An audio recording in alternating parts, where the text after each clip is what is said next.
Hello everybody, this is Blake Cross EXE. 342, what's up guys? And we just watched the first 4 episodes of the new Castlevania Netflix series. Yeah, it was an experience. I've been hyped for this for a long time. I've been kind of on a little bit of a Castlevania buzz lately. Not super bingey, but... A little bit. Just a little. A little bit, yeah.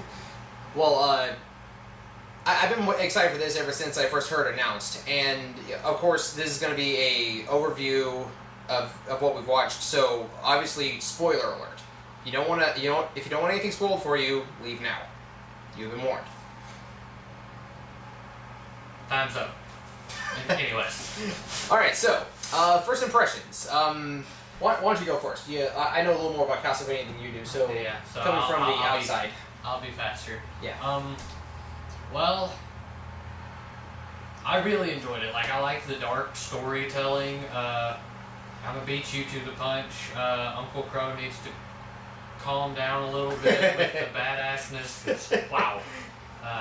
Trevor's pretty cool. Trevor Belmont is Uncle Crow with a whip. Yeah. From Ruby, for those of you who didn't know. Yeah. Past that, it hasn't shown a whole lot of the other two main characters, Sypha and Adrian, I think he said his actual name was. Yes. Alucard. Yeah, Adrian. Yeah. They look pretty cool though, and I like... It's called Castlevania, but there hasn't been a whole lot of Castle yet? I'll get to that in a little bit. Okay, yeah, yeah. A big part of it I like, I'm huge into like monsterology, I guess kind of occult stuff like that, and just seeing the part towards, I think it was episode 4, wasn't it? It was either the beginning of episode 4 or the end of episode 3. Late 3, early 4, when they're actually fighting off a few demons for us. A, holy water. B, stake them in the heart. C, salt, all of the above. Holy water, ice with salt. It just covering all the bases.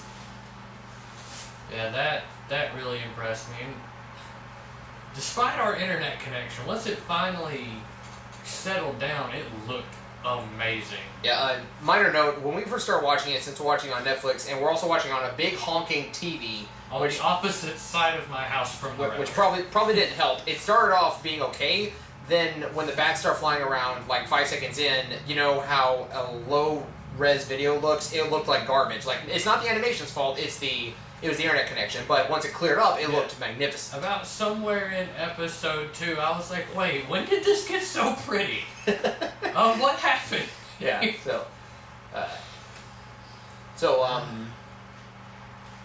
other than, I'm excited. I expect more just amazing, badass, just monster fights. Yes.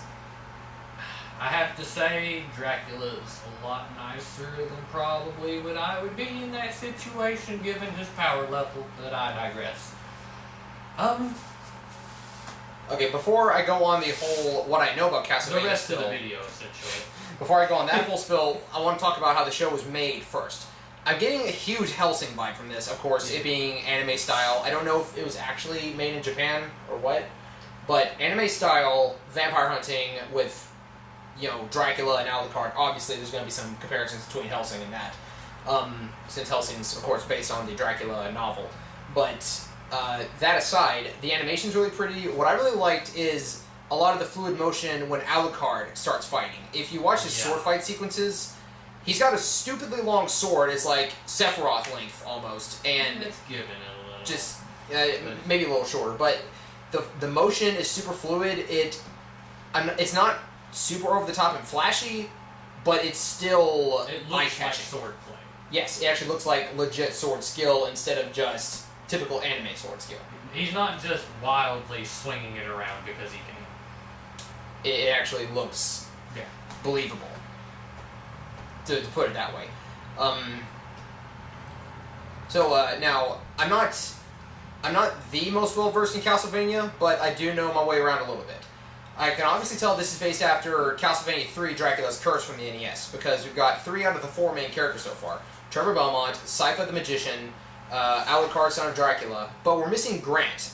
I guess he's a thief or rogue class. I'm not entirely through the game myself, but he carries a dagger, he can climb off walls and all that stuff. And on the Netflix thing where you see three main characters side by side as like the backdrop, it only shows those three. It doesn't show a fourth, so Grant either isn't going to be in it or he's not going to show up till later.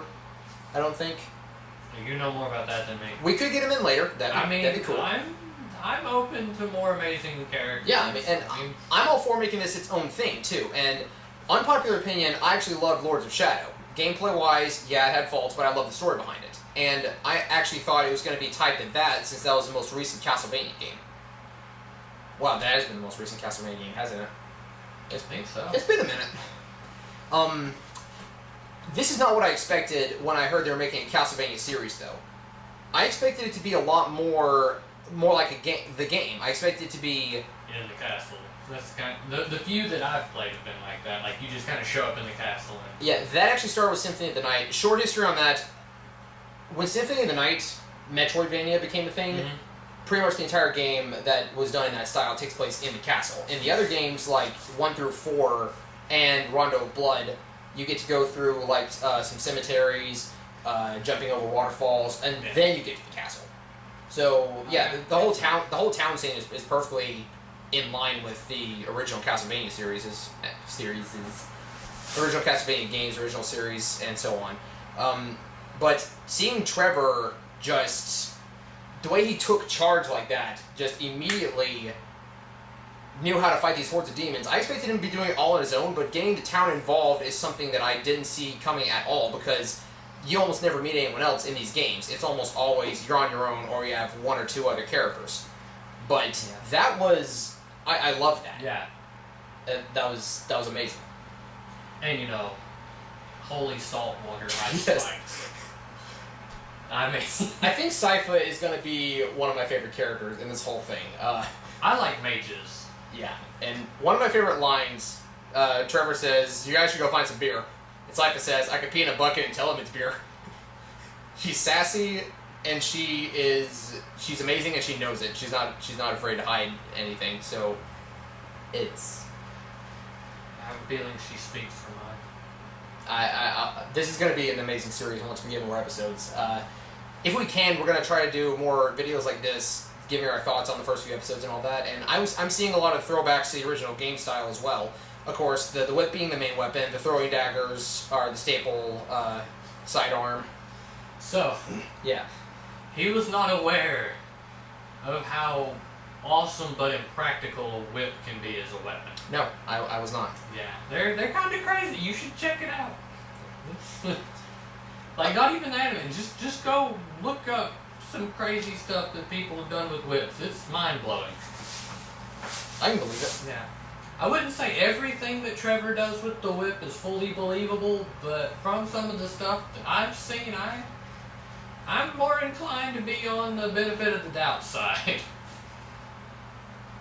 Yeah, makes sense to me. On other important topics, can we talk about Count Dooku? Claude Frollo. That's what I was trying to say. Yeah, Claude Frollo. Did we ever actually get his name? I don't think we did. Just Bishop. That's all we got, because he's not really important considering he's dead now. That's one thing that kind of bugs me. And if you guys watched my Purge 3 review, you saw me give that whole spill on representing religious people. I can pardon it a little more in this case, though, considering the time period it's in, where, as much as I hate to admit it, that actually was a lot more commonplace. A whole lot more commonplace. Whole lot. So, yeah, he got what was coming to him. Yeah, I think that's probably one of my favorite things is when the demon, which type I still cannot think of, it's going to bug me. For any of you out there watching, the demon with the blue fangs, like the glowing blue fangs, if you know what it's called, post it in the comments below. He knows it, he knows how to kill it, he just can't remember what it's called. I hate when stuff like that happens. Nothing bothers me more than knowing something and not being able to call it to mind. So, his favorite part was when the demon was like, "God's not here? The hell you think? Are you that stupid? Really? Come here, give me a little kiss." Sorry. "Give me your face." He called him out on it. He flat out said, "Lying in the house of God, have you no shame? God isn't here. You murdered an innocent woman. And from what you tell us, demons can't lie." So he was giving him the 100% truth. And, well, he got what was coming to him. General things with like use infernal speech and stuff like that kind of go along fairy logic with the can only speak truth but love doing half-truths. So I don't know if they go by that logic, but in a lot of things, I mean...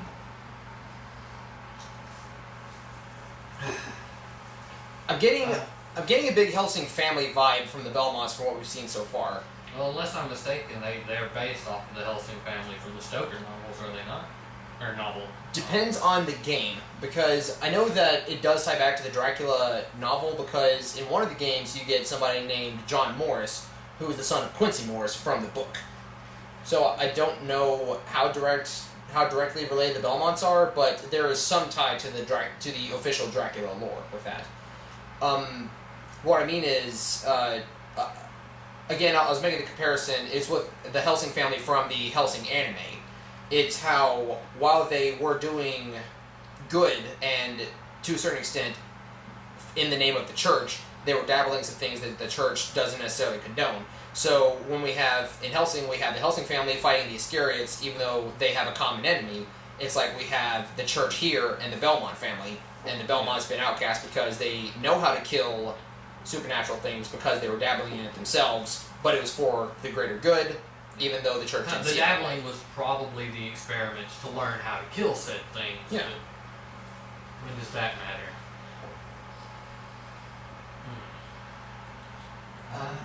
I know I'm forgetting something. Yeah. I know the feeling. The action sequence is really good so far. When we saw those statues in the catacombs, I thought it was going to be a Medusa, because you do fight a Medusa at least once. I've never heard of a stone Cyclops before, though. Neither have I. I've heard of Cyclopses Cyclopses? Cyclopses? Cyclopi? I don't know, Cyclopi just sounds like pun on the... Anyways, I've heard of them like Cyclops that turn to stone during the day, gargoyle style, but never really heard of Stone Eye. I approve, though. It sounds pretty cool to me. Yeah. One thing I find kind of funny is, when I went into this, I was expecting the game, to a certain extent, and then Trevor says, Stone Cyclops right out of the family bestiary. So, in my mind, he's actually, like... Looking... Exactly. Like, I kind of picture myself, if I were playing this game, he's going through his book right now, figuring out how to kill this thing, select which weapon combination works, insert action commands to get it done. It almost had, like, the little icons on the screen for quick time events pop up. That I didn't see all of that, but I've played, like, maybe 3 of the games, and none of them to completion. And yeah, like if you play Lords of Shadow, then you'd understand like that kind of perspective and everything, because it's like third person. Or I've done other games kind of like that. So yeah, so it's like again, you've been on Kingdom Hearts lately with the quick time reactions and all that. That's kind of what I pictured was going through Trevor's head. It's like, okay, here's what we got, here's how we handle it, and it hasn't been a super ton of action with Trevor in it so far, fighting against the monsters. They've got a nice world build now. Now we have our party. Let's see where we go from here. Yeah. Last thing I want to get off my chest. Somebody out there, make either a parody video or some fan art of this Trevor Belmont fighting against Simon Belmont from Captain and the Game Master. Get those two in a room together and throw down. I want to see it. Does anyone else just want to see, like, Helsing Alucard versus this Dracula? Yes. I mean, it's time for a death battle! I really feel like someone, like, that would be a better use of someone's time. We need to get this Dracula more developed and figure out how he ties back to Dracula from the games, so that way they will have more to go on than just the Netflix series. Because, like, thus far, he seems to just have the all-powerful thing going on. And one thing that I legit feel bad for him. He lost his wife for stupid reasons, and we see like common themes with both Trevor and Dracula. I still say he's probably a whole lot nicer than I would be in that situation. Yes, but we see common themes, and they both flat out said, no one is innocent, because somebody could stand up when wrong is happening. Both of them said it. They said it in different ways, but they both said pretty much the same thing. And you don't have... you don't put all the responsibility on one person. No, you're getting the same perspective or the same theme from two different perspectives. And now we understand why Dracula's doing this, and we feel bad for him, even though it's not necessarily right to just slaughter all of humanity, which is why Alucard is trying to stop him. So, yeah, this is gonna be good wherever it goes, and I'm just excited. Like, I would say hurry up, but y'all out there on Netflix, whoever's making this, you took your sweet time to get us these 4 episodes. Well worth the wait. We will wait for the next ones. We are ready. Like, we'll be... I'll drop everything I do and come watch as soon as they're up. So, anything else from you? I'm good. I just kind of want to watch more. Inside, looking over at the TV. Alright. Well, that being said, I think it might be time for me to start up my run of Portrait of Ruin after this. Now that we've sort of kind of got the office up and running, I'm sorry, we've been sick, like me and my family, and it's at my house, so. And I've been in the middle of getting a new job, which is going to eat up a lot of my time, so. But, hopefully I'm going to be able to start up several things. At the very least, start up one and keep it regular. Yes. I think that's it. So this has been our overview, semi-review of Castlevania on Netflix. It's a vlog. A vlog? A vlog. Video log. Oh, vlog. I thought you said flog. I was like, is that a whip joke? Yes. Yes, it's a whip joke. Well, I think that's it then. This has been Blake Cross EXE. And Ryoji42. For our Flagship Blaze Productions. And thank you for watching, and tune in next time. Peace out. Peace.